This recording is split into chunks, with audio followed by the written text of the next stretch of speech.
প্রেমের জন্য স্বামীকে কিডনি বিক্রি করতে বাধ্য করল স্ত্রী, শেষমেশ টাকা নিয়ে পালালো পরকীয়া প্রেমিকের সঙ্গে। এ যেন সিনেমার গল্প, কিন্তু ঘটনা একেবারে বাস্তব।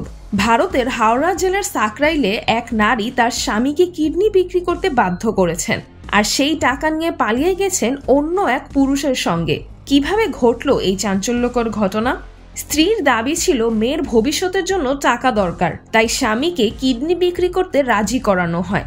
10 লাখ রুপিতে বিক্রি করা হয় কিডনি। কিন্তু এরপরই শুরু হয় আসল ঘটনা।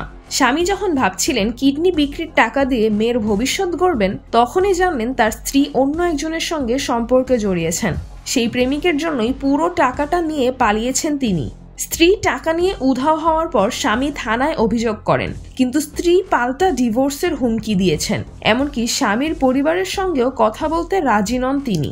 ভারতে 1994 সাল থেকে মানব অঙ্গ বেচাকেনা সম্পূর্ণ বেআইনি, কিন্তু আজও এই চোরা কারবার থেমে নেই।